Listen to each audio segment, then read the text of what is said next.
आपने कहा था कि महत्वाकांक्षा नहीं होनी चाहिए। ईश्वर ने आपको आपकी सोच से ज़्यादा दिया है, तो आप संतुष्ट हैं?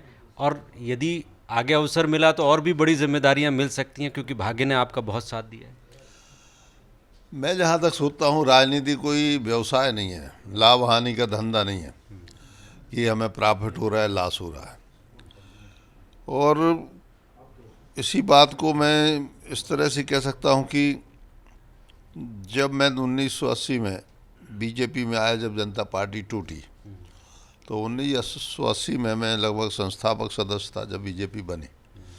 और उसके बाद में 80 में नगर पालिका में अध्यक्ष रहा। उसके बाद 84-85 में जब देश में बीजेपी के सिर्फ 2 सांसद जीते थे, सिर्फ 2, एक गुजरात से, एक महाराष्ट्र से, मध्य प्रदेश से कोई नहीं था। लेकिन मैं विधानसभा चुनाव लड़ा, जीता भी। तो यदि कोई ये कहे कि मैं इस पार्टी में लाभ के कारण आया, तो मुझे कतई उम्मीद नहीं थी कि देश में बीजेपी अपनी शुद्ध सरकार बना ले बहुमत से, या प्रदेश में भी। हम लोग को सीट जीत जाते थे तो उत्सव मनाते थे। कोई पार्षद जीत गया, कोई नगर पालिका जीत गई, तो हम लोगों में मिठाइयाँ बंटती थीं। लेकिन बड़े चुनाव जीतना इतना आसान कभी नहीं लगा। लेकिन धीरे धीरे जनता की कृपा हुई, ईश्वरी कृपा हुई, पार्टी आगे बढ़ी, और आज की तारीख में पार्टी देशों में और अधिकांश प्रदेशों में सरकार चला रही सफलतापूर्वक।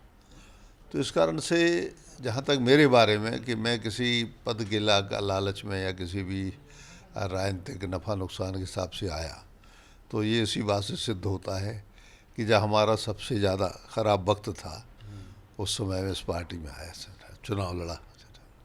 तो आपने जो बात कही कि आपको हमेशा भाग्य से ज़्यादा मिला, उम्मीदों से ज़्यादा मिला, और कोई अपेक्षा आपने नहीं कही, तो आपको लगता है कि भाग्य ने आपको पर्याप्त दे दिया, या आगे और भी संभावना है? भाग्य तो कोई नहीं बढ़ता, कोई पढ़ नहीं सकता। जो होगा, वो गाना था नहीं, करम का लेख मिटे ना रे भाई, चाहे लाख करे चतुराई, करम का लेख मिटे ना रे भाई। कई लोग सरपंच बनने के लिए, पार्षद बनने के लिए पूरे जीवन भर कोशिश करते हैं, नहीं बन पाते। मैं 18 साल से मिनिस्टर हूँ, मैं कल्पना भी नहीं करता था।